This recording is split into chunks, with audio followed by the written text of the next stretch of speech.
আমার নতুন ভিডিওতে সবাইকে ওয়েলকাম জানাই। তো তোমরা সবাই কেমন আছো? আশা করছি তোমরা সবাই খুবই ভালো আছো। আমিও আছি মোটামুটি। তো চলো আমি ভিডিওটা স্টার্ট করছি, তোমরা দেখতে থাকো। আজকে আমি সকাল সকাল শুক্তো আর চিচিঙ্গা ভাজা দিয়ে ভাত মাখাচ্ছি।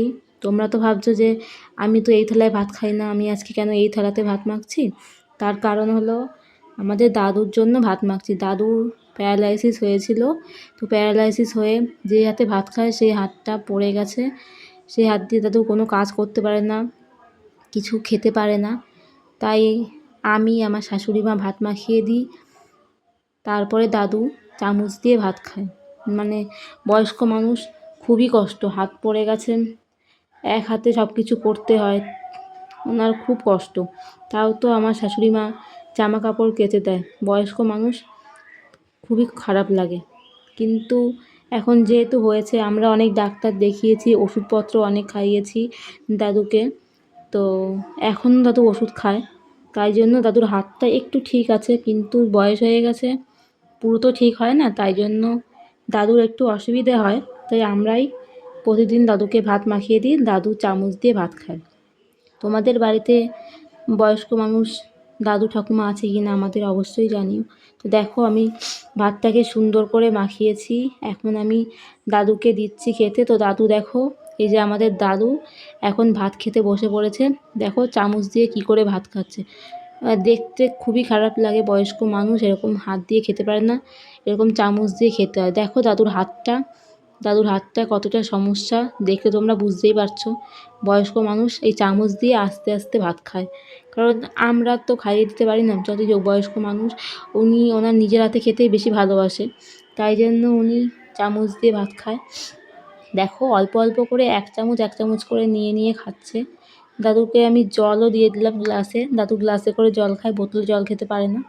তো দেখো মানুষের কত কষ্ট, তাই না? যাদের শরীরে অনেক সমস্যা আছে তারাই জানে। দেখো দাদুর হাতটা কীরকম, আরও খারাপ অবস্থা ছিল।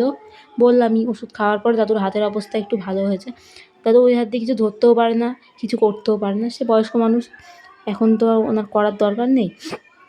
যেহেতু আমার শ্বশুরমশাই, আমার হাজবেন্ড, আমার দেওর ভাসুর কাজ করছে, সেখানেও দাদুর তো কাজ করার কোনো দরকারই নেই। তো দেখো দাদুর কত কষ্ট। বয়স্ক মানুষ, এরকম কষ্ট সবারই খারাপ লাগে। তোমাদেরও নিশ্চয়ই আমাদের দাদুকে দেখে খারাপ লাগছে, কিন্তু কি করব বলো। দাদু যতদিন থাকবে বেঁচে, আমরা প্রতিদিন এইভাবে দাদুকে ভাত মাখিয়ে দেবো। দাদু নিজের হাতে তো খেতে পারে না, দাদু চামচ দিয়ে প্রতিদিন খায়। মাংস তো খায় না, মাছ রান্না হলে মাছ বেছে দিই দাদুকে, দাদু খায়।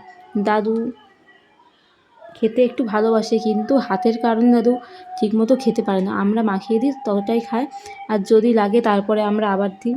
আর দাদু আম খেতেও খুব ভালোবাসে। দাদুকে আমরা প্রতিদিন আম খাওয়াই, বাবা বাজার থেকে কিনে নিয়ে আসে, আর আমিও আমার বাড়ির থেকে অনেক আম এনে খাইয়েছি দাদুকেও। দেখো এই যে আমাদের দাদুকে আমি ভালো করে সামনে দিয়ে তোমাদের দেখাচ্ছি, দেখতেই পাচ্ছ। এই যে আমাদের দাদু, বয়স্ক মানুষ, বাড়িতে থাকে, কোথাও যেতেও পারে না, একটু রাস্তা দিয়ে যাতায়াত করে, তাও ঠিকমতো পারে না, হাঁটে লাঠি ভর দিয়ে। তোমাদের একদিন দেখাবো দাদুর কত অসুবিধা হাঁটতেও। আজকে তোমরা এই ভিডিওটাই দেখো। ভিডিওটা যদি ভালো লাগে আমাদের পাশে থেকেও ভিডিওটা শেয়ার করে দিও অবশ্যই।